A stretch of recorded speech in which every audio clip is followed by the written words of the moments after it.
साल बाद भारत लौट रहा दुनिया का सबसे सस्ता तेल, ग्लोबल मार्केट में खलबली। नमस्कार, आप देख रहे हैं टीवी 12। मैं हूं आपके साथ अपराजिता सिंह। इस वक्त की सबसे बड़ी और मेगा एक्सक्लूसिव ब्रेकिंग न्यूज के साथ आपके साथ जुड़ रही हूं। क्या भारत ने दुनिया के सबसे ताकतवर देशों को अपनी कूटनीति में मात दे दी है? क्या पेट्रोल और डीजल की आसमान छूती कीमतों के बीच आम आदमी के लिए राहत का वो गोल्डन डोर खुलने वाला है जिसका इंतजार पिछले 7 सालों से हो रहा था?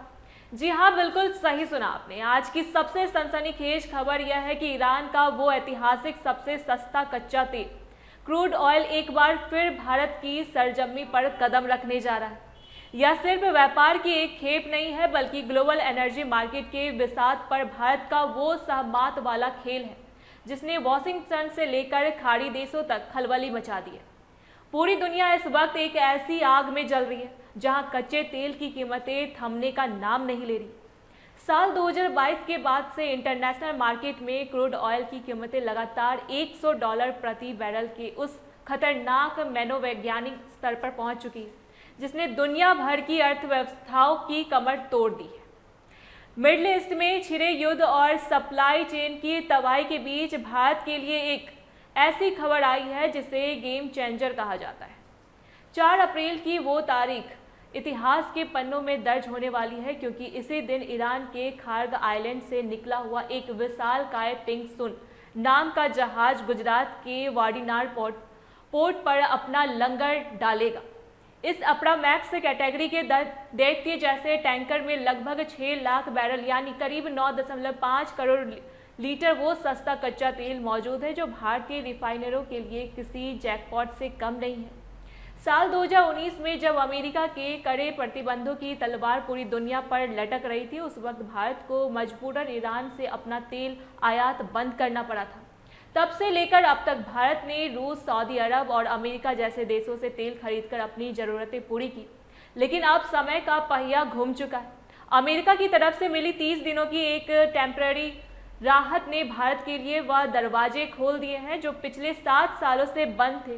कॉमोडिटी एनालिस्टिक फर्म क्लैपर्स की रिपोर्ट्स के मुताबिक यह डील एक ऐसे क्रिटिकल टाइम पर हुई है जब भारत की रिफाइनरों के पास स्टॉक खत्म होने के कगार पर था। ईरान का यह तेल न केवल तकनीकी रूप से भारत की मशीनों के लिए सबसे बेस्ट फिट है, बल्कि इसके व्यापारिक नियम भी बेहद फ्लेक्सिबल रहे। लेकिन इस खबर के साथ एक बड़ा सस्पेंस भी तय है। सवाल यह है कि आखिर इस करोड़ों लीटर तेल को रिसीव कौन करेगा? वाडीनार पोर्ट पर रूस समर्थित नायरा एनर्जी की बड़ी रिफाइनरी मौजूद है, लेकिन चर्चा है कि वे अपने प्लांट के मेंटेनेंस में जाने वाले।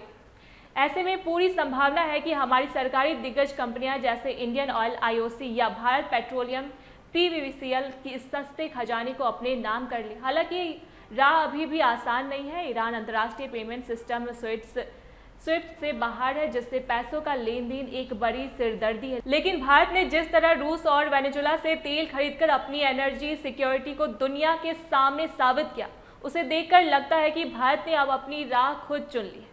4 अप्रैल को वाडीनार पोर्ट पर टकराने वाली लहरें सिर्फ एक जहाज का स्वागत नहीं करेगी, बल्कि भारत ईरान के उन पुराने रिश्तों की नई इबारत लिखेगी जो सालों से ठंडे बस्ते में।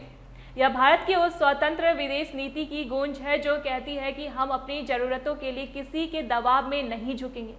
क्या यह टैंकर पेट्रोल की कीमतों में बड़ी गिरावट लाएगा? क्या भारत अब पश्चिमी देशों के धमकियों को दरकिनार कर अपनी शर्तों पर तेल का खेल खेलेगा? नजरें आप केंद्र सरकार के अगले बड़े और कड़े फैसलों पर टिकी है। फिलहाल यह खबर हर भारतीयों के लिए एक बड़ी उम्मीद की किरण है। ऐसी तमाम अपडेट्स के लिए देखते रहे टीवी 12।